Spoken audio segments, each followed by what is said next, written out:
Media আপনার হাতের মুঠায়, কিন্তু চিরকাল এই অবস্থা থাকবে না।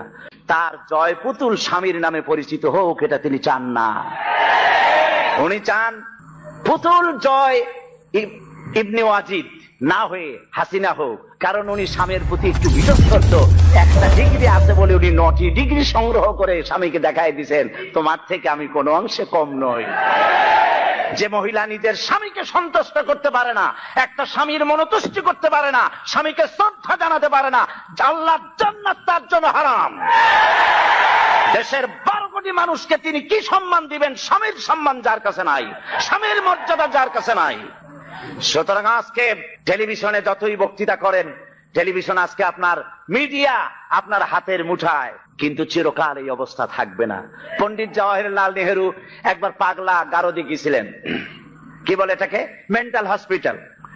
তো পাগলেরা পণ্ডিত নেহেরুকে দেখছে মাথায় কেস্টে টুপি, শেরওয়ানি, চশমা জামা, হাতে ছড়ি, দেখতে তো মানানসই সুপুরুষ।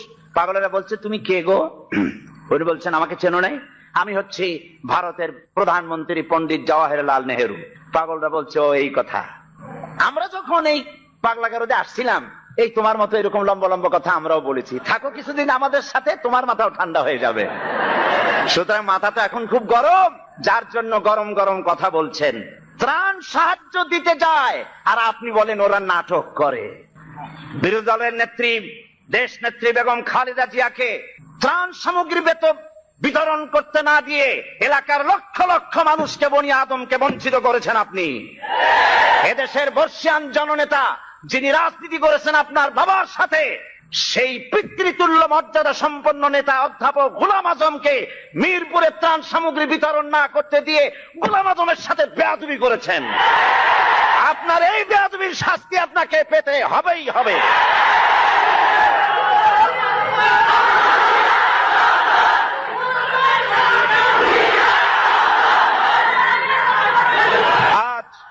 আজ স্পষ্ট করে বলি, বাংলাদেশে বলা হয় শিবির রক কাটে, বলে না? এদেশের দেশ পরিচালনার শীর্ষস্থানে বসা এমন এক ব্যক্তির সঙ্গে আমার কথা হচ্ছিল। তিনি বললেন শিবির তো রক কাটে। আমি বললাম আপনি দেখছেন? কয় না, আমার তো দেখার কথা না। জানলেন কি করে? বলল যে পত্র পত্রিকায় লেখে, সব পত্রিকায় আসে সমানে রক কাটে। আমি বললাম পত্রিকার সকল কথা কি আপনি বিশ্বাস করেন? কয় সব পত্রিকায় লেখে, যখন বিশ্বাস না করে যাই কই। আমি বললাম তাহলে তো পত্রিকায় সব কথাও লেখে বর্তমান সরকার অযোগ্য, অথর্ব, অদক্ষ, দেশ চালাইতে পারে না, এটাও বিশ্বাস করেন? বেচারি আটকে গেল, জবাব দিতে পারলো না। এই কথাটা কেন মাথায় ঢোকে না? একটা মানুষের রক কাটা সহজ না গুলি করে মারা সহজ? কোনটা সহজ? যেখানে অস্ত্র পাওয়া যায়, লাখ লাখ অস্ত্র পাওয়া যায় চিরমানবের মতো, সেইখানে একটা মানুষ ঠাইসা ধরিয়া তার রক্তটা কাটতে তো সময় লাগে। সে চিৎকার মারতে পারে, লোকজন ডাকতে পারে, রক কাটতে কেন গুলি করে তোমার রিবেতে পারে? সুতরাং আসল কথা হলো, শিবিরের মতো একটা পবিত্র ছাত্র সংগঠন থেকে গোটা নতুন প্রজন্মকে মাহরুম করার জন্য এই অপপ্রচার শুরু হয়েছে।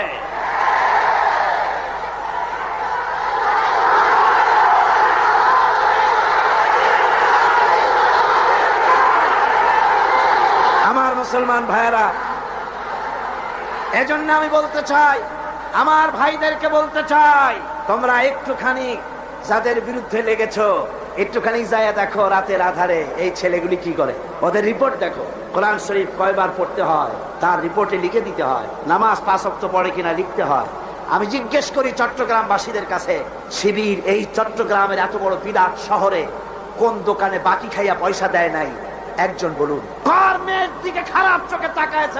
মেয়ে হাইজাক করেছে, কাকে গুলি করেছে, কোথায় ডাকাতি করেছে? বরং আপনারা, ওরা যখন সভ্যদারি করে একটু খোঁজ নিয়ে, ওরা জানে না, এইরকম খোঁজ নিয়ে দেওয়ালের কাছে গিয়ে কান লাগায় দেখেন কলেজের ভার্সিটির এই ছেলেগুলি, ওরা কোরআন সরাসরি পড়ে নাই, বাংলায় কোরআন হাদিস বুঝেছে, রাত্রি বেলায় কিভাবে আল্লাহর দরবারে কান্দে, কিভাবে তাহাজ্জুদের নামাজ পড়ে, আর কিভাবে ওদের কলিজার, ওদের ভাই 70টি নেতার কর্মী শাহাদাতের নাজরানা আল্লাহর দরবারে পেশ করেছে পর্যন্ত।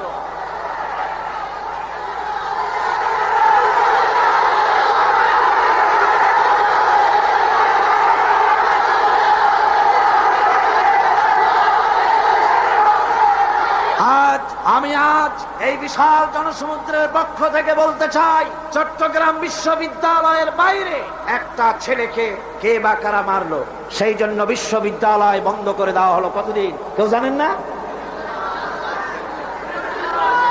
2 মাস 14,000 ছাত্র ছাত্রীর ভবিষ্যৎকে অনিশ্চিত করে দেওয়া হলো। আমরা প্রতিটি হত্যার বিচার চাই, প্রতিটি হত্যার নিন্দা করি, কিন্তু কোন মন্ত্রীর কথা মতো বিশ্ববিদ্যালয় বন্ধ করে রাখা যাবে না। বিশ্ববিদ্যালয় কোন মন্ত্রীর শ্বশুর বাড়ির আবদার নয়, যৌতুক নয়।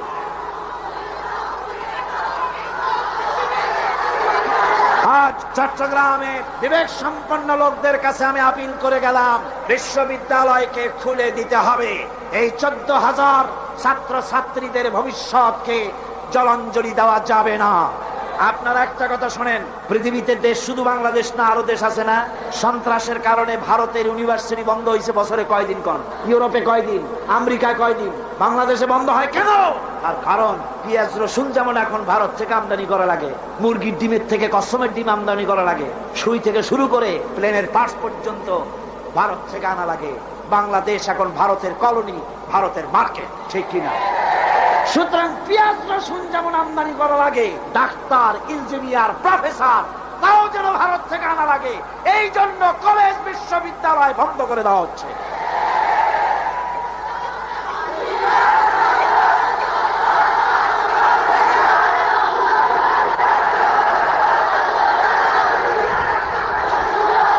আমি তরুণদের, জওয়ানদের বলবো, বাংলাদেশকে সত্যি যদি ভালোবাসো তাহলে ভারতীয় মুক্ত বাজার অর্থনীতির নামে ভারতের সম্পদ দিয়ে যেভাবে ভারতীয় বাজার দিয়ে বাংলাদেশকে নষ্ট করা হয়েছে, এর প্রতিবাদে তোমাদেরকে রুখে দাঁড়াতে হবে। মুক্তিযোদ্ধাদেরকে বলবো, মুক্তিযোদ্ধারা তোমরা যারা জীবন দিয়ে, রক্ত দিয়ে এই ভূখণ্ডকে একটা সম্পূর্ণ বাংলাদেশে পরিণত করার জন্য জীবন আর রক্তের বিনিময় দেশ স্বাধীন করেছিলে, মনে রেখো, একটা দেশের নামের পরিবর্তনে বা সে দেশের পতাকার পরিবর্তনে দেশের মানুষের ভাগ্যের পরিবর্তন হয় না। মুক্তিযুদ্ধ করে দেশ স্বাধীন হয়েছে ঠিকই, কিন্তু দেশের মানুষের ভাগ্যের উন্নতি হয় নাই। মুক্তিযোদ্ধাদের বলবো, তোমরা আমাদের প্রিয় সন্তান, তোমাদেরকে আরেকটা যুদ্ধ করতে হবে। সেই যুদ্ধ করবা কোরআনের শাসনের জন্য।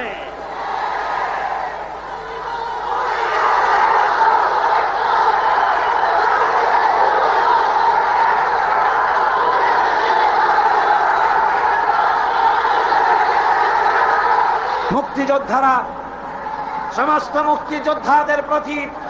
মুক্তিযোদ্ধাদের প্রতি আমার আবেগ ভরাই আবেদন রইল, বাংলাদেশকে ইসলামী শাসন প্রবর্তন করার জন্য আপনারা আপনাদের অবদান রাখুন।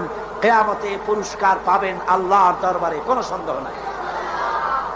যুবকদের ব্যাপারে সর্বশেষ কথা, কোরআন পড়ো, হাদিস পড়ো, বখাটেপনা, মাস্তানিপনা, সাদাবাজি বন্ধ করো। সত্যিকারের মুসলমান হয়ে আল্লাহর দ্বীনের দিকে এগিয়ে আসো। জান্নাত তোমাদের জন্য অবধারিত। বুড়া মানুষ একটাও ভেস্তে যাবে না কিয়ামতে। বুড়া মানুষ একটাও ভেস্তে যাবে না, কালো মানুষ একটাও ভেস্তে যাবে। বুড়া মানুষরা আবার অসন্তুষ্ট হন, আপনি যখন ভেস্তে যাবেন আল্লাহ আপনারে জওয়ান বানায় দিবেন। কারণ ভেস্তে এত নিয়ামত যা বুড়ারা খাইয়া হজম করতে পারবে না, ভেস্তে নষ্ট করে ফেলাবে। এই জন্য সব উরুবান আতরাবা, সমবয়স্ক বয়স্ক আল্লাহ করে দিয়ে দিবেন। কাল সুবহানাল্লাহ। জওয়ানদের ব্যাপারে এই আবেদন রইল। আর একটি কথা না বললে নয়, সেটা হচ্ছে এনজিও। সেটা কি? এনজিও বাংলাদেশে বড় রকমের একটি সমস্যা। এনজিও, সব এনজিও খারাপ তা নয়, কয়েকটা এনজিও আছে ইসলামের মারাত্মক শত্রু।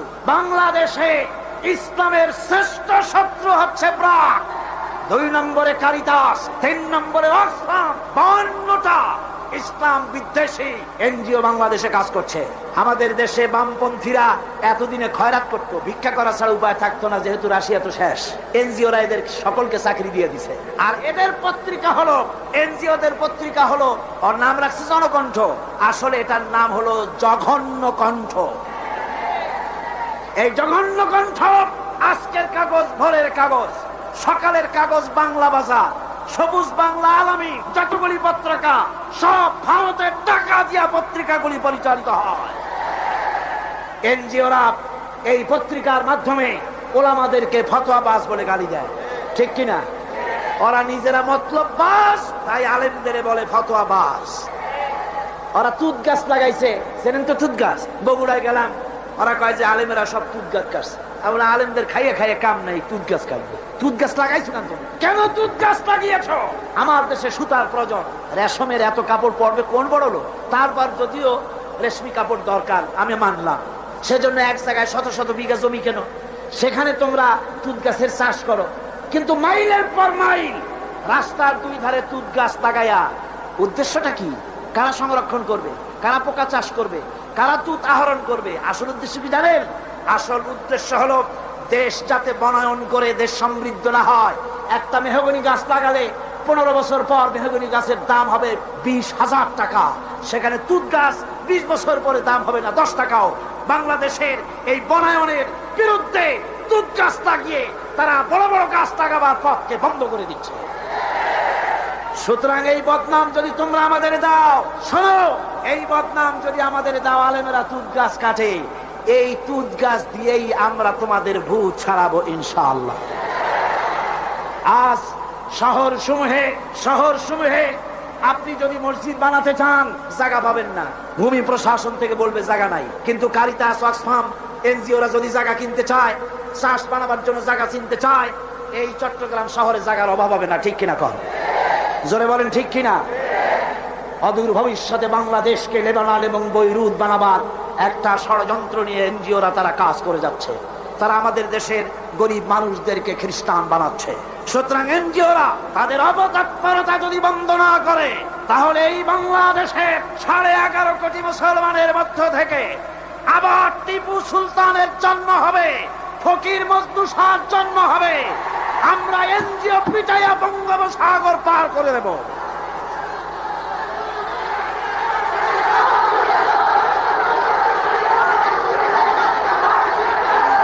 আমার মুসলমান ভাইরা, আমাদের দেশে সব এনজিও খারাপ তা কিন্তু আমি বলি নাই। 800 এনজিও কাজ করে, তার মধ্যে 600 এনজিও বাংলাদেশ বহু ভালো ভালো কাজ করে, আর বিদেশি 200-র ভিতরে 52টা এনজিও কাজ করে ইসলামের বিরুদ্ধে। তার ভিতরে শ্রেষ্ঠ হচ্ছে প্রাণ। একটা বাড়িতে যদি 5টা ছেলে বেকার থাকে আর একটা মেয়ে আছে, বেকার 5টা ছেলেরা তারা চাকরি দেবে না, চাকরি দেবে মেয়ে লোকটাকে। কোন ঠিক কিনা? জোরে কোন ঠিক কিনা? আমাদের মেয়েদেরকে বেপরোয়া করেছে, মোটর সাইকেলে চড়িয়েছে, ইজ্জত নষ্ট করেছে, বাংলাদেশের পারিবারিক বন্ধনকে বিনষ্ট করেছে।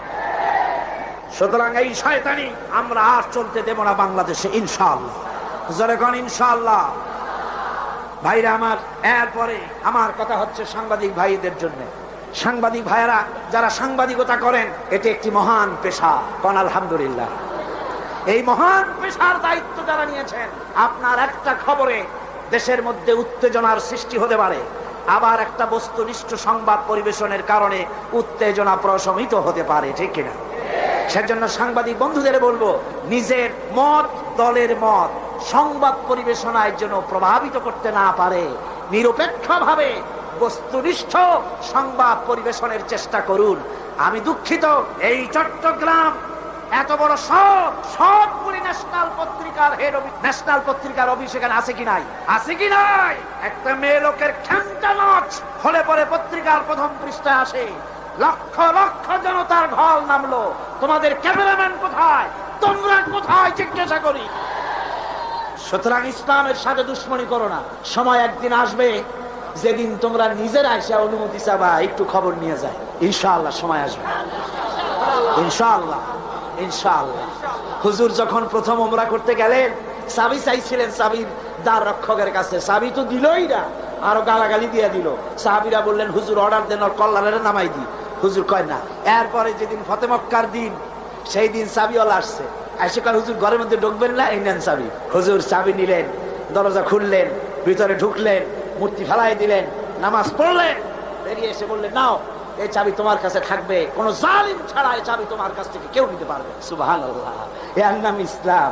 আজ পর্যন্ত ওই চাবি সেই বংশের লোকের থাকে।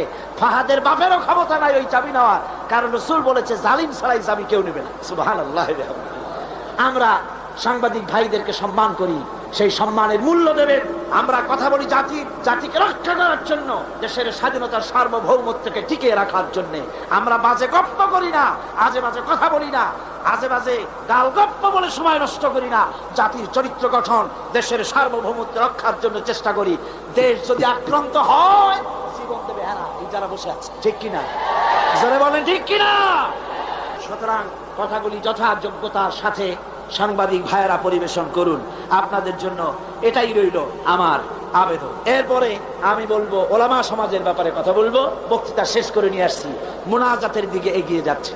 ওলামাদের ব্যাপারে বলবো, ওলামা হাজারাত, আপনারা হচ্ছেন দ্বীনের আমানত আপনাদের কাছে। আলহামদুলিল্লাহ, এই মাহফিলে আমি যদি হাত উঁচু করতে বলি, কয়েক হাজার আলেম উস্তাদ এখানে আছে।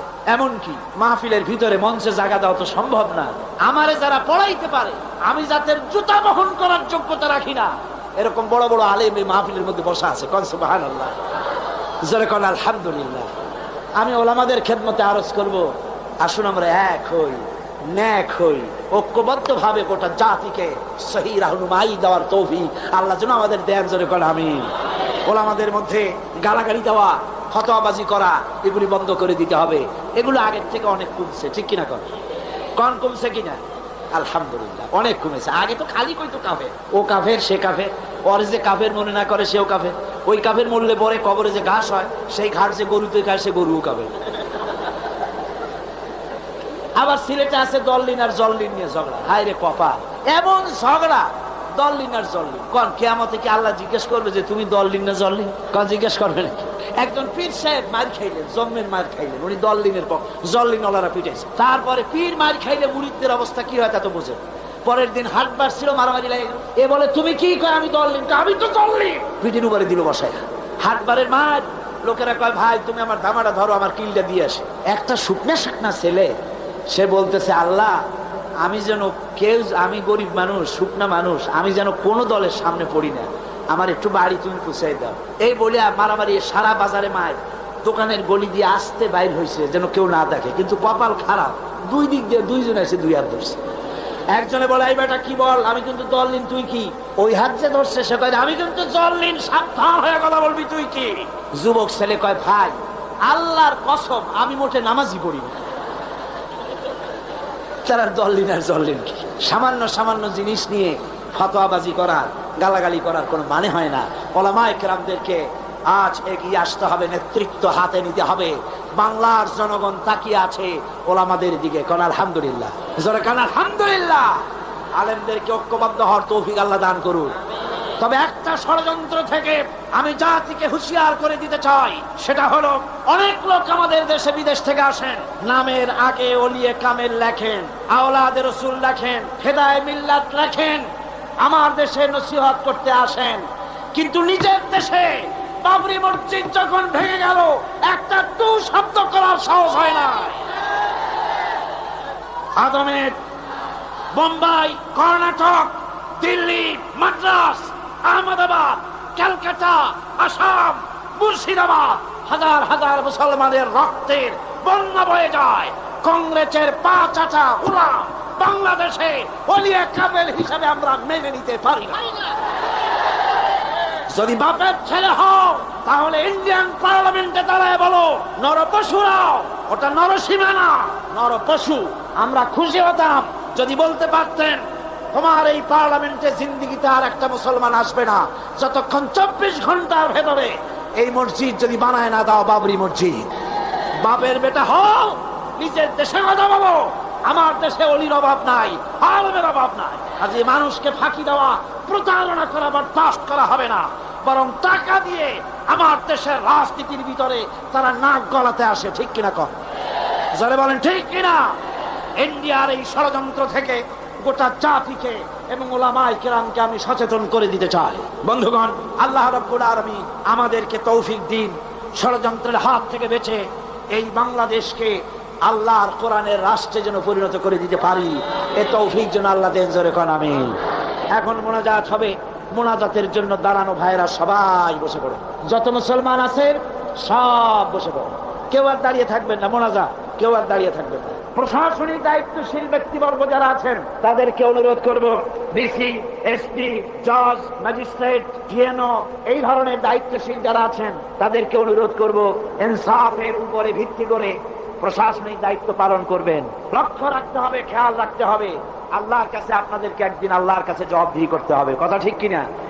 মন্ত্রী হন, প্রেসিডেন্ট হন, প্রশাসনে যারা আছেন হক বিচার করবেন, ন্যায় বিচার করবেন।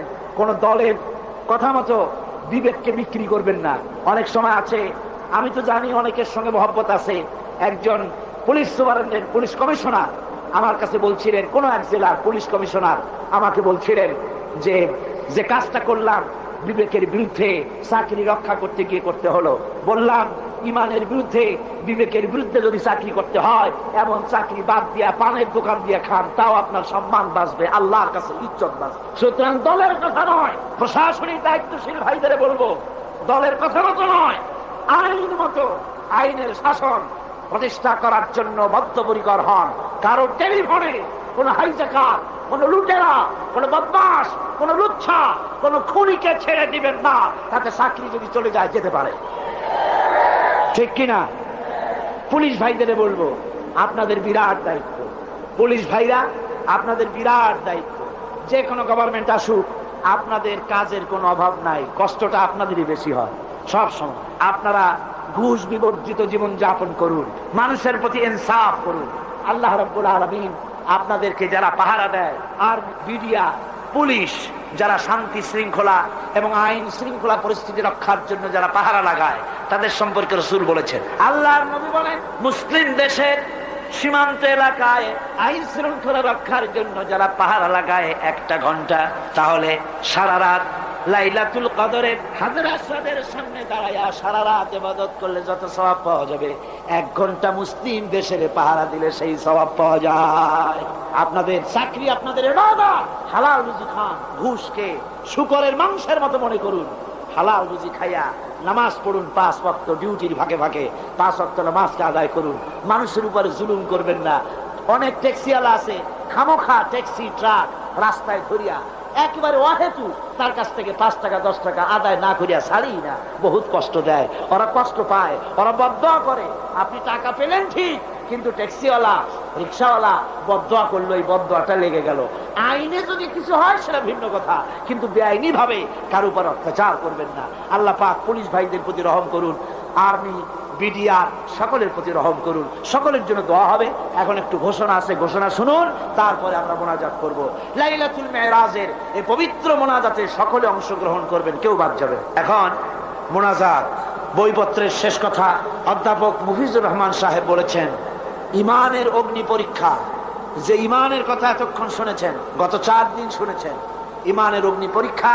কয়েকজনের দাম জিজ্ঞেস করেছেন, এটা যারা সেপেছে ঢাকায়, আমার লেখা ইমানের অগ্নি পরীক্ষা, এটার হাদিয়া যারা সেপেছে তারা রেখেছে মাত্র 35 টাকা করে। ইমানের অগ্নি পরীক্ষা জিকির আজগার সহ এর মধ্যে আছে, যাওয়ার সময় খরিদ করে নিয়ে যাবেন। আল্লাহ পাক সকলকে তৌফিক দিন। মোনাজাতের আগে আসুন আমরা তওবা পড়ি। সবাই পড়েন আউযু বিল্লাহি মিনাশ শাইতানির রাজীম। সব ভাই নামাজের কায়দায় বসেন, নামাজের কায়দায় বসুন, আর কিবলামুখী তো হয়েই আছে। আউযু বিল্লাহি মিনাশ শাইতানির রাজীম। বিসমিল্লাহির রহমানির রহিম। আস্তাগফিরুল্লাহ, আস্তাগফিরুল্লাহ, আস্তাগফিরুল্লাহ রাব্বি মিন কুল্লি যামবি ওয়া আতুবু ইলাইহি লা হাওলা ওয়ালা কুওয়াতা ইল্লা বিল্লাহিল আলিয়্যিল আযীম। আয় আল্লাহ তাআলা, আমি আর জীবনে কখনো শরীয়তের ওজর ছাড়া ফরজ নামাজ, ফরজ রোজা ছেড়ে দেব না। সবাই বলেন ইয়া আল্লাহ। এই মুহূর্ত থেকে মদ, জুয়া, মিথ্যা, সুদ, ঘুষ, জেনা, অশ্লীলতা, পাপাচার, মিথ্যা, অহংকার, সব রকমের কাবায়ের থেকে তোমার কাছে তওবা করতেছি। তওবা ইয়া রব্বি, তওবা ইয়া রব্বি, তওবা ইয়া আল্লাহ, তওবা ইয়া আল্লাহ, তওবা ইয়া আল্লাহ। লা ইলাহা ইল্লাল্লাহু মুহাম্মাদুর রাসূলুল্লাহ আশহাদু আল্লা ইলাহা ইল্লাল্লাহু ওয়াহদাহু লা শারীকা লাহু ওয়া আশহাদু আন্না মুহাম্মাদান আবদুহু ওয়া রাসূলুহু। আল্লাহুম্মা আমিন। ربنا ظلمنا أنفسنا وإن لم تغفر لنا وترحمنا لنكونن من الخاسرين ربنا ظلمنا أنفسنا وإن لم تغفر لنا وترحمنا لنكونن من الخاسرين ربنا لا تزغ قلوبنا بعد إذ هديتنا وهب لنا من لدنك رحمة إنك أنت الوهاب রব্বুল আলামিন 5 দিন ব্যাপী কোরআন শরীফের তাফসীরের মাহফিলের আজকের এই শেষ দিনে গভীর রজনীতে কোরআনে কারীম সামনে নিয়া লক্ষ লক্ষ পুরুষ আর নারী একত্রিত হয়ে গুনার বোঝা মাথায় নিয়ে তোমার দরবারে হাত উঠাইছি। রব্বুল আলামিন এই 5 দিনে আলোচনা করতে গিয়ে আমি মানুষ বলার মধ্যে যদি কোনো ভুল করে থাকি আমি বিনীতভাবে তোমার কাছে মাপ চাই। আয় আল্লাহ, তোমার বান্দাদের দিল থেকে স্মৃতি থেকে সে ভুল কথাগুলি মিটাইয়া দাও। আর হক কথা যা বলেছি আল্লাহ, তেলাওয়াত হয়েছে, দরুদ সালাম হয়েছে, আলোচনা হয়েছে, জিকির আজগার হয়েছে, সওয়াবটুকুন জনাবে মুহাম্মদুর রাসূলুল্লাহ সাল্লাল্লাহু আলাইহি ওয়াসাল্লামের রূহ মুবারকে পৌঁছায়া দাও। রব্বুল আলামিন আদম আলাইহিস সালাম থেকে নিয়ে আজ পর্যন্ত পৃথিবীর মাটির নিচে যত মুমিন মুমিনাত শুয়ে আছে আল্লাহ সকলকে তুমি মাফ করে দাও। রব্বুল আলামিন এই মুহূর্তে মনে পড়ে গেল আমাদের বাপজানের কথা, আম্মাজানের কথা মনে পড়ে গেল। রব্বুল আলামিন আমরা আমাদের জনম দুঃখিনী মা যাদের হারায়া গেছে আল্লাহ, একটা অক্ষর মা আর সারা দুনিয়ার মধু এই একটা অক্ষরের ভিতরে, ওই মা যার বিদায় হয়ে গেছে আল্লাহ কবরটার বেহেশতের বাগান বাড়াইয়া দাও। মায়ের বুকে চড়ে মায়ের দুধগুলো চুচে চুচে খেয়ে মাকে কষ্ট দিয়েছে। পৌষ মাসে মাঘ মাসে প্রস্রাব করে দিয়েছি, ভিজা জায়গায় মা নিজে শুয়ে কলিজার টুকরা সন্তানটাকে বুকের উপরে নিয়ে সারাটা রাত কাটাইয়া দিয়েছে। নিজে না খায়া ছেলের মুখে খাবার দিয়েছে। কান্না শুনলে পরে হাজারো কাজ ফালাইয়া রাখা বাচ্চাকে কোলে নিয়ে শত চুমা দিয়া কান্না মুখে হাসি ফুটাইল যে মা। আল্লাহ, ওই মা যার বিদায় হয়ে গেছে আল্লাহ কবরটারে বেহেশত বানাইয়া দাও। রব্বুল আলামিন আমাদের আব্বা জান আমাদেরকে লেখাপড়া শিখাবার জন্য, বাড়িঘর জায়গা জমি করার জন্য কত কষ্ট করেছে। আমাদের আব্বা যাদের মারা গেছে আল্লাহ আমাদের আব্বাকে জান্নাতুল ফেরদাউস নসিব করে দাও। রব্বুল আলামিন সকলে সম্মান করে ডাকে, নাম ধরে কেউ তো ডাকে না, বাবারায় ফেলেছি আল্লাহ। নাম ধরে ডাকে তো বাপে আর মায়। হায় আল্লাহ, আমাদের বাপজান আমাদের মা যাদের মারা গেছে কবরগুলি বেহেশত বানাইয়া দাও। রব্বির হামহুমা কামা রব্বায়ানি সগীরা। সবাই পড়েন রব্বির হামহুমা কামা রব্বায়ানি সগীরা। আয় আল্লাহ, আমাদের আব্বা আম্মা যাদের বেঁচে আছে আল্লাহ, আমরা অনেক কারণে অনেক সময় খেদমত যেমনটি করা দরকার পারি না। রব্বুল আলামিন মা বাপ যাদের বেঁচে আছে সুস্থ রাখো, ভালো রাখো, খাতেমা বিল খাইর করো। অনেকে মায়ের জন্য দোয়া চেয়েছেন, কারো মায়ের পা ভেঙে গেছে, কারো মার অসুস্থ হয়ে আছে, আল্লাহ সকলের মা যাদের বেঁচে আছে সুস্থ করো, ভালো করো রব্বুল আলামিন। আমাদের দাদা দাদি নানা নানি আত্মীয় স্বজন যারা কবরে শুয়ে আছে, ওদের তুমি যদি শাস্তি দাও তাহলে শাস্তি থেকে বাঁচাবার কেউ নাই, আর যদি তুমি মাফ করে দাও আল্লাহ তাহলে ঠেকাবার মতো কেউ নাই। আল্লাহ তুমি দয়া করে আমাদের মুরব্বিয়ান পীর মুর্শিদ যারা মারা গেছে সকলকে মাফ করে দাও রব্বুল আলামিন। কারাঙ্গিয়ার ছোট হুজুর মারা গেছেন, আল্লাহ আমাকে বড় মোহাব্বত তিনি করতেন, আমিও বড় সম্মান করতাম। আল্লাহ গারাঙ্গিয়ার হুজুরের রুহের পরে সওয়াব পৌঁছায় দাও রব্বুল আলামিন। বাঁশখালীর হুজুরের রুহের পরে সওয়াব পৌঁছায় দাও, তাদেরকে জান্নাতুল ফেরদাউসের মেহমান বানাইয়া দাও রব্বুল আলামিন। আজকে তোমার আওলাদে রাসূলকে দেখে আসলাম, সৈয়দ আব্দুল্লাহ আল বাদানী, চেহারা দেখলে মনে হয় না যে আর দুই একদিনও বাঁচবে। আল্লাহ আওলাদে রাসূল, আমরা তার জন্য দোয়া করি আল্লাহ তুমি হায়াতে তৈয়বা দাও। চট্টগ্রামবাসীদের জন্য বিরাট নিয়ামত, আয় আল্লাহ আওলাদে রাসূল আব্দুল আহাদ আল মাদানী, আল্লাহ বারবার আমাকে বলতেছিলেন দোয়া করেন যেন ইমানের সাথে মরতে পারি। আল্লাহ তোমার এই আওলাদে রাসূল যখন নিবা কলেমার উপরে নিয়ে নিও আল্লাহ। যতদিন বেঁচে থাকেন তিনি, তুমি দয়া করে তারে সুস্থ রেখে দিও রব্বুল আলামিন। এবার আমরা দুনিয়ার মুসলমানদের জন্য কথা বলি মাবুদ, ওরা আমাদের ভাই। আল্লাহ চেচনিয়ার মুসলমানেরা রাশিয়া কর্তৃক ঘেরাও হয়ে গেছে, ওদের অস্ত্র নাই, ওদের পালাবার জায়গা নাই। আল্লাহ চেচনিয়ার মুসলমানগুলির হেফাজত করো আল্লাহ। বসনিয়ার মুসলমানগুলি হেফাজত করো। মুসলমান মারতে মারতে শেষ করে দিল আল্লাহ, তুমি আমাদের উপরে রাগ করো না।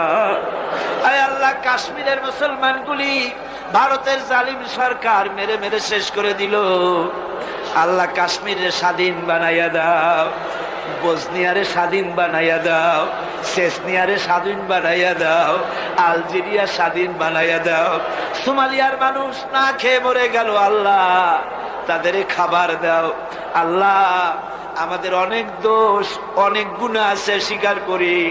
আমরা নাফরমান তাও স্বীকার করি, আমরা গুনাহগার তাও স্বীকার করি, কিন্তু আল্লাহ আমাদের তো একটা ভালো পরিচয় আছে বাবু, সে ভালো পরিচয়টার দিকে একটু তাকাও। আমাদের ভালো পরিচয় হলো আমরা তোমার হাবিব মুহাম্মদ সাল্লাল্লাহু আলাইহি সাল্লামের উম্মত। আল্লাহ রব্বুল আলামিন, এবার আমরা নিজেদের কথা বলি। গুনাহ করে করে পিছনের জীবনটাকে নষ্ট করে ফেলেছি, গুনাহ ছাড়া কিছু নাই। লাফারবাড়ি করছি, কোন গুনাহ বাদ আছে যা করি নাই। আয় আল্লাহ কিয়ামতের দিন তুমি যদি জিজ্ঞেস করো যৌবনকাল কেমনে কাটাইছো, জবাব দেওয়ার পথ রাখি নাই। তুমি যদি জিজ্ঞাসা করো টাকা কামাই করেছো কোন পথে, জবাব দেওয়ার পথ রাখি নাই। তুমি যদি জিজ্ঞাসা করো খরচ করেছো কোন পথে, জবাব দেওয়ার পথ রাখি নাই। আল্লাহ গো, তো আমাদের কাছে তোমার যা দেনা ছিল তুমি সব শোধ করছো। আমাদের চোখ দিয়েছো, নাক দিয়েছো, কান দিয়েছো, বিবেক দিয়েছো, বউ দিয়েছো, বাচ্চা দিয়েছো, টাকা দিয়েছো, পয়সা দিয়েছো, যার যোগ্যতা রাখি না তাও দিয়েছো। তোমার দেনা তো তুমি শোধ করে দিয়েছো, কিন্তু বান্দা হিসাবে মনিবের যা পাওনা আছে আমরা তো কিছুই শোধ করতে পারি নাই। আয় আল্লাহ এই ঋণ শোধ করার একটাই পথ আছে, আল্লাহ আমাদের তুমি মাফ করে দাও। আল্লাহ আল্লাহ আল্লাহ তুমি একটু তোমার এই চট্টগ্রামের দিকে একটু তাকাও, তোমার আরশ থেকে একটু তাকাও, তোমার আরশ থেকে একটু তাকাও। তোমার বান্দা বান্দিরা কেমনে কান্দে দেখো। আমার ভাইরা মাথা নিচু করে কান্দেন, ভালো করে কাঁদেন, চোখের পানি ফেলার।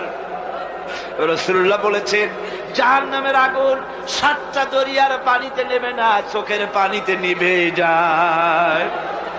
আল্লাহ জাহান্নামের আগুনে আমরা জ্বলতে পারবো না। আল্লাহ জাহান্নামের আগুন আমাদের জন্য তুমি হারাম করে দাও।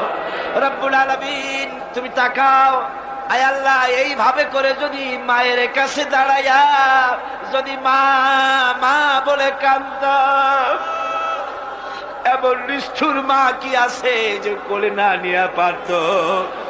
আল্লাহ মায়ের চাইতে লক্ষ গুণে মায়া তোমার বেশি, আমাদের রহমতের কোলে উঠাইয়া নাও। রব্বুল আলামিন এই 5 দিনের তাফসীরের মাহফিলের যারা স্বেচ্ছাসেবক ছিল, রাত দিন খাইয়া না খাইয়া, রাত দিন জেগে জেগে কাজ করতে করতে চেহারাগুলি কালো হয়ে গেছে। আল্লাহ এই স্বেচ্ছাসেবক গুলির জন্য জাহান্নাম হারাম বানাইয়া দিও আল্লাহ। আল্লাহ মৌলানা শামসুদ্দিন, আয় আল্লাহ তুমি তার চোখ নিছো, আমরা চোখ ফেরত চাই, শামসুদ্দিনের চোখ ভিক্ষা চাই। আয় আল্লাহ অধ্যাপক মুফিজ সাহেব, মৌলানা আবু তাহের সাহেব, আহসানুল্লাহ সাহেব, জওয়ান মানুষগুলি ইসলামের কাজ করে করে বুড়ো হয়ে যেতেছে আল্লাহ। শাহজাহান চৌধুরী, এই ধরনের যত আছে, মুমিনুল হক চৌধুরী, আল্লাহ তোমার এই দিনের খাদেমগুলির চেহারার দিকে তাকায় দেখো আল্লাহ। সকলের নাম তো আমার মনে আসে না আল্লাহ, তোমার দিনের খাদেমদের তুমি কবুল করো আল্লাহ। রব্বুল আলামিন লাইলাতুল মেরাজ, মেরাজের রাত্রে বড় আশা করে কোরআন শরীফ সামনে নিয়ে তোমার দরবারে হাত তুলেছি আল্লাহ, তুমি আমাদের খালি হাতে ফিরাইয়া দিও না। যত মা বোন এসেছেন আল্লাহ, মা বোনদেরকে পর্দায় থাকার তৌফিক দাও, ব্যাধি থাকলে মাফ করে দাও, স্বামীর নির্যাতন থাকলে আল্লাহ ভালোবাসায় পরিণত করে দাও, নিঃসন্তানীকে সন্তান দান করে দাও। মা বোন যারা এসেছেন খাদিজার মতো, ফাতেমার মতো বানাইয়া দাও। রব্বুল আলামিন এই বাংলাদেশে কোরআনের শাসন চালু হয়েছে, একটা বারের জন্য দেখার তৌফিক দিয়া দাও। আয় আল্লাহ দুনিয়ার অফিসগুলি যত রাত হতে থাকে অফিসগুলি বন্ধ হয়ে যায়, আর রাত যত বাড়ে তোমারও রহমতের অফিস তত কর্মচঞ্চল হয়। আয় আল্লাহ এখন রাত দুপুর হয়ে এসেছে, তোমার রহমতের দরজাগুলি খোলা হয়ে গেছে আল্লাহ, রহমতের নজর দিয়া তাকাও। আমার ভাইরা মাথা নিচু করে চক্ষু বন্ধ করে কান্দে, যার যা মনে চাওয়ার আছে চান, আমি ছাড়িয়া দিলাম। এবার আপনারা চান, যার যা মনে আছে বলার আছে, দুঃখ আছে, কষ্ট আছে, বলেন আর কাঁদেন।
যত মানুষ এসেছে আয় আল্লাহ তুমি মেহেরবানি করে আমাদের সকলের জন্য জাহান্নাম হারাম বানাইয়া দাও আল্লাহ। আর একখানা দোয়া করি, লাইলাতুল মেরাজে তাফসীরের মাহফিলের দোয়া কবুল হবে বলে আল্লাহ বলতেছে।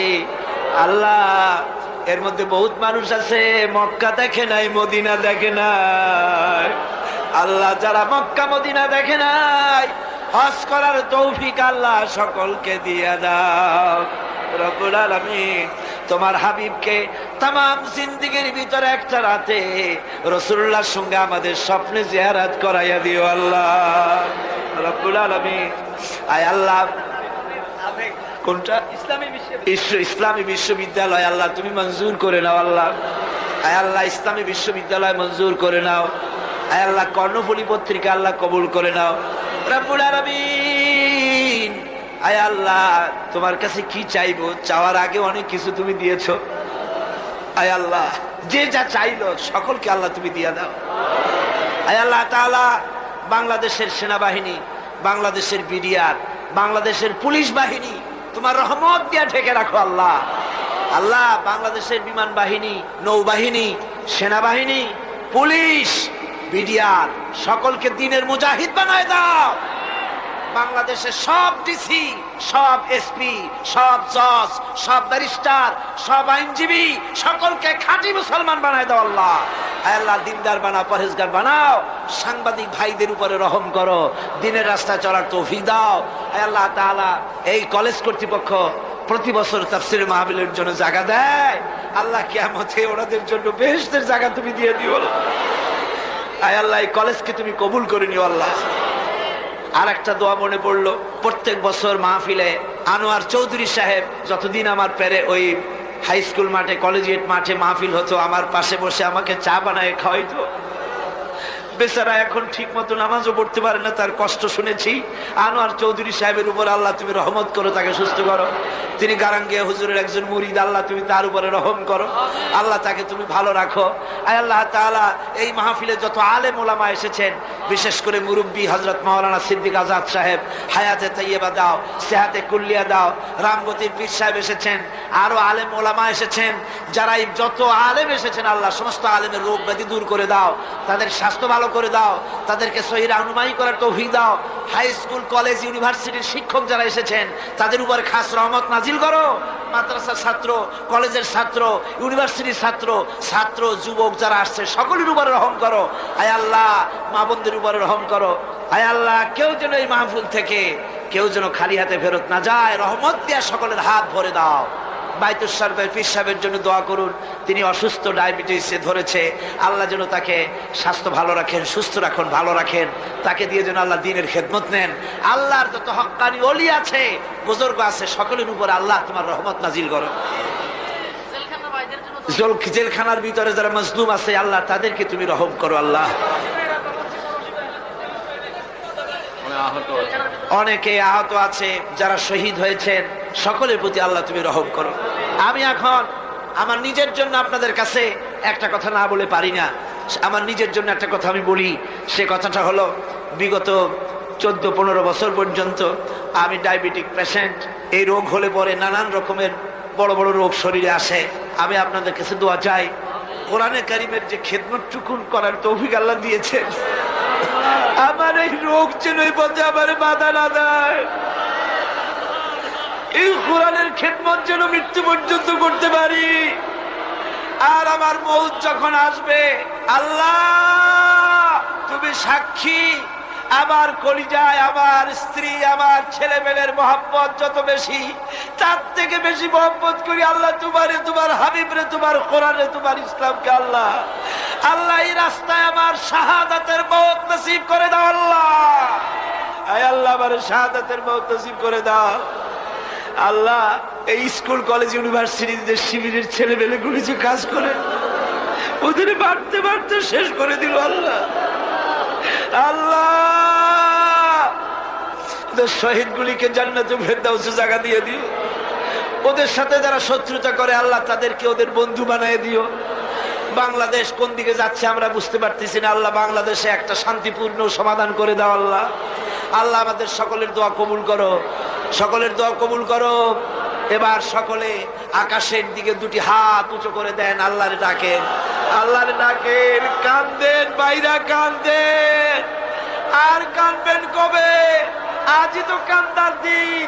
দুটি হাত আকাশের দিকে তুলে বলেন ইয়া আল্লাহ, বলেন ইয়া আল্লাহ,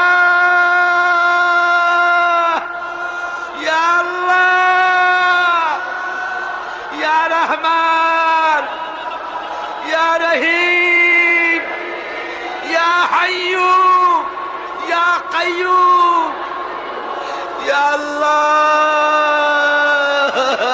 আল্লাহ,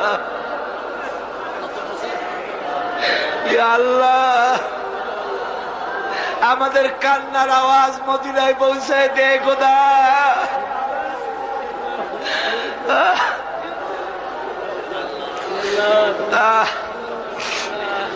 আল্লাহ, বাংলাদেশে কোরআনের শাসন হয়েছে, একটা দিনের জন্য হলো আমাদের দেখাই দিও আল্লাহ। ইসলামের জন্য যারা কাজ করে তাদের উপরে রহম করো। যারা মুসলমান হলো আল্লাহ তাদেরকে খাঁটি মুসলমান বানাই দিও। আল্লাহ, যা চাইতে পারলাম না অন্তরের অবস্থা তুমি বুঝো আল্লাহ। আমাদের স্ত্রীদের জন্য দোয়া করি আল্লাহ, আমাদের স্ত্রীদেরকে হেদায়েত করে দাও, তাদের পর্দানশীনা বানাও, তাদেরকে মুত্তাকি বানাও আল্লাহ, তাদের উপরে রহমত করো, তাদের রোগ ব্যাধি ভালো করো আল্লাহ। আমাদের ছেলে মেয়ে যা দান করেছো সবগুলিকে দিনদার বানাও, নামাজি বানাও, আমাদের ছেলে মেয়েগুলিকে নামাজি বানাও, নামাজি বানাও। আমাদের ছেলে মেয়ের নামাজ দেখা, তাদের দিনদারি দেখে আমাদের চক্ষু যেন ঠান্ডা হয় আল্লাহ। এইরকম ছেলে তোমার কাছে চাই আল্লাহ। আল্লাহ, আজকের দোয়া ফিরাইয়া দিও না বাবু। আমরা এই বিশ্বাস নিয়ে হাত নামাচ্ছি, যা বলছি সব তুমি কবুল করেছো।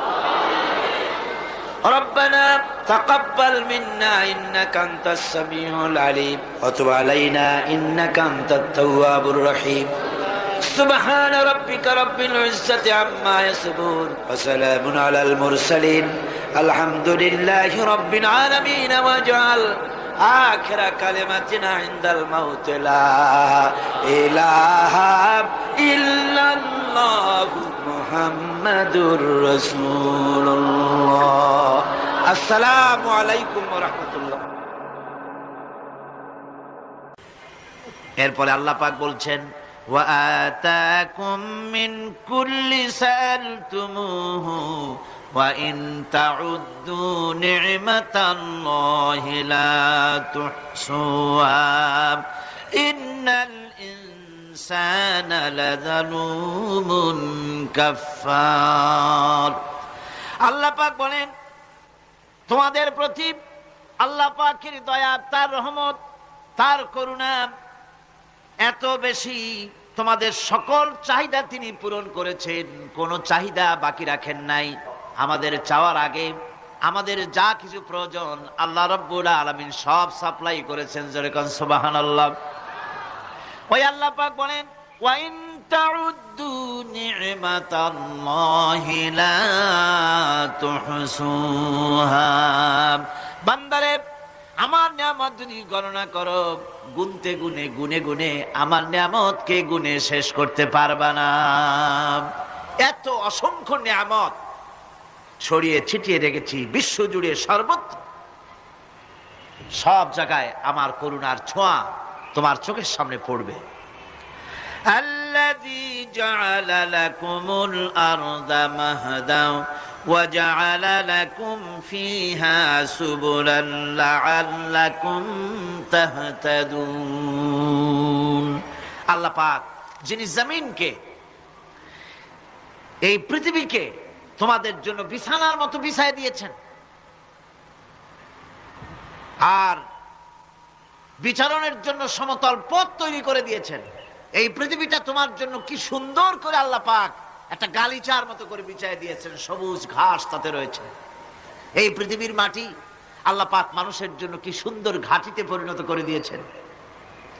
এই মাটির আল্লাহর রহমতটা দেখুন, একদিকে মাটি নরম, আবার এমন নরম নয় যে 10 তলা 20 তলা 50 তলা বিল্ডিং করলে পরে এর ভারের চোটে ভিতরে ঢুকে যাবে, এরকম নরম নয়।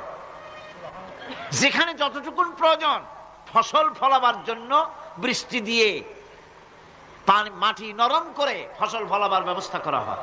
আবার বিল্ডিং তৈরি করার জন্য মাটি যেমন শক্ত হওয়া দরকার তেমন শক্ত আল্লাহ পাক করে দিয়েছেন।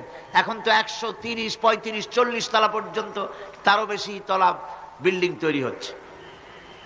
আমি 135 পর্যন্ত উঠেছি আমেরিকায়, 135 তলা বিল্ডিং। এটা উঠতে 39 সেকেন্ড লাগে মাত্র। এখন এদের লিফটটা কি পাওয়ারফুল চিন্তা করেন, সা করে একটা শব্দ হয় আর আপনি দেখছেন যে 135 তলার ছাদের উপর উঠে গেছে। নিচের দিকে তাকাইলে মানুষগুলো ছাগলের ছাওয়ার মতো এতটুকু এতটুকু দেখা যায়, গাড়িগুলো পিঁপড়ার মতো দেখা যায়। এগুলি নতুন নতুন প্রযুক্তির মাধ্যমে তৈরি করা হচ্ছে। এখন এই বিশাল বিল্ডিং, এত ওজন, এই ওজন ধারণ করার জন্য মাটিকে আল্লাহ পাক ভারসাম্য, শক্তির ভারসাম্য দান করেছেন। এটাকে আল্লাহ পাক নরমও করেছেন, আবার শক্তও করেছেন। এই মাটি, এই পৃথিবী আমাদের জন্য বিশাল এক নিয়ামত আল্লাহ পাক করে দিয়েছেন, ফসল ফলাবার জন্য, চলাফেরার জন্য। আবার এই মাটি যেন আপনাকে নিয়ে নড়াচড়া করতে না পারে। মাঝে মাঝে ভূমিকম্প হয় না? পৃথিবীতে ভূমিকম্প জোন যেগুলি আছে সেগুলি হচ্ছে Japan, China, turkey, Iran, America, এরকম বিভিন্ন দেশে ভূমিকম্পের জোন, এগুলি ভূমিকম্প এলাকা। আমাদের এসব দেশে ভূমিকম্প কম হয়, তবে ইদানিং একটু একটু শুরু হয়েছে। আল্লাহ যেন এই ভূমিকম্পের গজব থেকে আমাদেরকে বাঁচান। এত আস্তে আমিন বললেন কেন? আল্লাহ পাক কি প্রচন্ড ক্ষমতার মালিক। তিনি রহমত করে এই জমিনকে সুন্দর স্থিতি স্থাপক, একটা স্থিতিশীলতা করে দিয়েছেন। এই পৃথিবী যেন আমাদের নিয়ে নড়াচড়া করতে না পারে, সেজন্য আল্লাহ পাক পাহাড় সৃষ্টি করেছেন। চট্টগ্রামে পাহাড় আছে না? রাঙামাটি, খাগড়াছড়ি, বান্দরবান পাহাড় আছে না? আছে। লোকেরা এই পাহাড়ের উপকারিতা বোঝে না, সমানে পাহাড় কাটে। যারা পাহাড় কাটেন তারা আত্মঘাতী কাজ করেন, তারা পৃথিবীর মানুষের ক্ষতি করেন। পাহাড় আল্লাহ পাক তৈরি করেছেন। আল্লাহ কোন জিনিস খেলতামাশার জন্য তৈরি করেন নাই। গতকাল এই আয়াতটি আমি পড়েছিলাম, আল্লাযীনা ইয়াযকুরুনাল্লাহা কিয়ামান ওয়া কুউদান ওয়া আলা জুনুবিহিম ওয়া ইয়াতাফাক্কারুনা ফি খালকিস সামাওয়াতি ওয়াল আরদ রব্বানা মা খালাকতা হাযা বাতিলা। নিরর্থক করে আল্লাহ পাক কোন জিনিসকে তৈরি করেন নাই।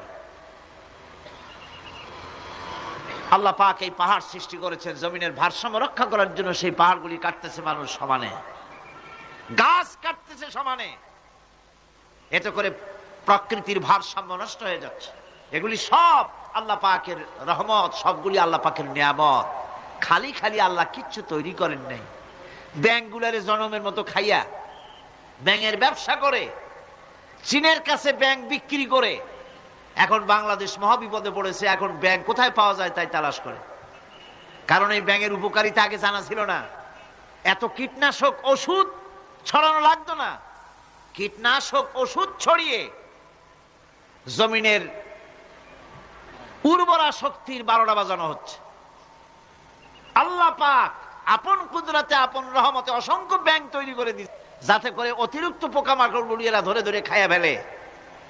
আল্লাহ পাকের এগুলি কিভাবে নষ্ট করা হলো। আর এখন কীটনাশক ওষুধ দিয়ে সর্বনাশ করা। আর কীটনাশক ওষুধ আনা হচ্ছে ভারত থেকে, ইন্ডিয়া থেকে। ভারত থেকে কীটনাশক ওষুধ আর সার জানা হচ্ছে, তা দিয়ে বাংলাদেশের মাটির উর্বরা শক্তি আরো নষ্ট হচ্ছে। আপনারা জিজ্ঞেস করবেন চাষীদের কাছে কিভাবে নষ্ট হচ্ছে। সুতরাং আল্লাহ পাক খেল তামাশায় বস্তু করে কিছুই তৈরি করেন নাই, সবগুলিকে আপন রহমতে তৈরি করেছেন মানুষের সৃষ্টি জগতের জন্যে, যার দ্বারা মানুষ উপকৃত হতে পারবে। এই জন্য তিনি হচ্ছেন রহমান। বলেন তিনি কি? রহমান। আল্লাহ রাব্বুল আলামিন জমিন সৃষ্টি করলেন, পাহাড় দিলেন, গাছপালা তরুলতা তৈরি করে দিলেন। এরপরে আল্লাহ পাক বলছেন, তাকিয়ে দেখো সমুদ্রের দিকে, ওয়া হুয়াল্লাযী সাখারাল বাহরা লিতাকুলু মিনহু লাহমান তারিয়ান ওয়া তাস্তাখরু মিনহু হিলিয়াতান তালবাসুনাহা। সমুদ্রের দিকে লক্ষ্য করে দেখো, এই সমুদ্রকে তোমাদের অনুগত করে দিয়েছি। এর মধ্যে রয়েছে তাজা মাছ মাংস রয়েছে। এর ভিতরে রয়েছে তোমাদের পরিধানের অলংকার আদির জন্য মূল্যবান সম্পদ রাখা হয়েছে সমুদ্রের মধ্যে। বিজ্ঞানীরা বলেছেন পৃথিবীর উপরিভাগে যা আছে মাটির তলায় তার থেকে অনেক বেশি বেশি মূল্যবান জিনিস আছে। আছে না মাটির তলায় মূল্যবান জিনিস? কি আছে? কি আছে? খনিজ দ্রব্য আছে, সোনা আছে, লোহা আছে, তেল আছে। তেল যে শুধু সৌদি আরবে, কুয়েতে আর কাতারে, বাংলাদেশে তেল নাই এটা ঠিক না। আমাদের দেশে তেল আছে। আল্লাহ তেল আমাদের দেশে দিয়েছেন, তবে অতটা না হলেও কিছুটা তো দিয়েছেন। আমাদের দেশে চা আছে, পাট আছে, আমার দেশেও তেল আছে। মাঝে মধ্যে তেলের কুয়া সিলেটের হরিপুর থেকে, বাখরাবাদ থেকে, ভোলা থেকে, বিভিন্ন জায়গা থেকে তেলের কুয়া বের করে দেখানো হয়। তেল আছে। যারা ক্ষমতাসীন, যারা সরকার, যারা দেশ চালাও, যদি আমারে সেজদা দাও, যদি নামাজি হও, কোরআনের সাথে বিরোধিতা যদি না করো, যদি কোরআন সুন্নাহর শাসন প্রতিষ্ঠা করো, এ ধরনের অসংখ্য তেল বের করে দেব। কিন্তু বারবার উমরা করে, হাতে তসবিহ ধারণ করে, মাথায় পট্টি বেঁধে যদি ইসলামের সাথে নাফরমানি করা হয়, তোমাদের তেল আল্লাহ পাক বের করে ছাড়বেন। আল্লাহ পাক বাহানা পছন্দ করেন না। এই জমিনে ফসল আছে, অসংখ্য ফসল আল্লাহ পাক দিয়েছেন, অসংখ্য খনিজ পদার্থ আল্লাহ পাক দান করেছেন। সেই খনিজ পদার্থগুলি আল্লাহ পাক, খনিজ দ্রব্যগুলি আল্লাহ পাক দিবেন মোমেনদের হাতে। কাদের হাতে দিবেন? আল্লাহ পাক বলেছেন ওয়ালাউ আন্না আহলাল কুরা আমানু ওয়াত্তাকাউ লাফাতাহনা আলাইহিম বারাকাতিম মিনাস সামাই ওয়াল আরদ। দেশের লোকেরা, জনপদের লোকেরা যদি আমার উপর ঈমান আনে আর আমার কি ভয় করার নীতি যদি অবলম্বন করে চলে, তাহলে ওই দেশের মানুষের জন্য আকাশ আর জমিনের সব বরকতের দরজা আমি আল্লাহ খুলে দেব। নিয়ামতের অভাব নাই, যথেষ্ট নিয়ামত আল্লাহ পাকের আছে। তাহলে বললাম এই পৃথিবীর উপরিভাগে যত নিয়ামত আছে, পৃথিবীর ভেতরে এর থেকে কম নাই। কত ভিতরে? এই ভিতরে যাওয়ার জন্য একবার একটা চেষ্টা হলো। আমেরিকার ওকলাহামা সিটি, এটি একটি স্টেট। এই স্টেটের পাশে একটা জায়গা বেছে নেওয়া হলো যে পৃথিবী, তাদের ধারণা ছিল যে মাটি খুঁড়তে খুঁড়তে এর পৃথিবীর অপর পৃষ্ঠে যাওয়ার জন্য একটা আন্ডারগ্রাউন্ড রাস্তা করা যায় নাকি। ছোটবেলায় পড়ছিলাম ভূগোলে একটা বইতে যে কেউ যদি আমাদের দেশ থেকে, এখান থেকে মাটি খোঁড়া আরম্ভ করে, তাহলে মাটি খুঁড়তে খুঁড়তে একদিন না একদিন আমেরিকায় পৌঁছে যাবে। কোনো ভিসা টিসা লাগবে না, VD7, DB7, 97 লাগবে না, এমনি যাইতে পারবে। মানুষেরা চেষ্টা করলো মাটি খোঁড়া। মাটি খুঁড়তে খুঁড়তে পৃথিবীতে এটাই ছিল প্রথম এই দুঃসাহসিক পরিকল্পনা। 6000 ফিট পর্যন্ত মাটি খনন করার পর কোনো কুল কিনারা করতে না পেরে তারা এই দুঃসাহসিক পরিকল্পনা ছেড়ে দিল। কিন্তু গবেষণার শেষ হয়নি। যারা গবেষণা করেছেন তারা গবেষণালব্ধ, তাদের অভিজ্ঞতা তারা লিখেছেন যে পৃথিবীর অন্তত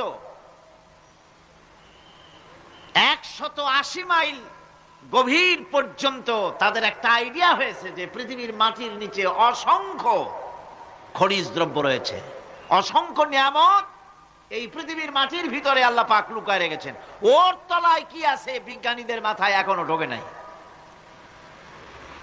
এই পৃথিবীর উপরে যা আছে ভেতরের থেকে আল্লাহ পাক বেশি রেখেছেন। এরপরে সমুদ্রের ভয়াল দৃশ্য দেখলে পরে মানুষের কলিজা ভীত, প্রকম্পিত, সন্ত্রস্ত হয়ে যায়। কথা ঠিক কিনা? যত বড় বাহাদুর হোক, সমুদ্রের ঢেউর মধ্যে যদি পড়ে, বাহাদুরি আর থাকে না। ঠিক কিনা কন? যতই বড় আল্লাহ নাই, কিন্তু সমুদ্রে গেলে আর অসুবিধা হয় না। সমুদ্রের ঢেউয়ের মধ্যে যখন মানুষ পড়ে, আল্লাহ পাক বলেছেন দাল্লা মান তাদউনা ইল্লা ইয়াহু, একমাত্র আল্লাহ ছাড়া সবাই কি ভুলে যায়। আমি দেখেছি সমুদ্রের দরিয়ার ভিতরে ঢেউ যখন শুরু হয়, অমুসলিমরা পর্যন্ত তাদের ভাষায় স্রষ্টাকে যা বলে সে নাম ভুলে গিয়ে সকলের মুখ থেকে বেরোয় আল্লাহ আল্লাহ আল্লাহ। আল্লাহ বাঁচাও।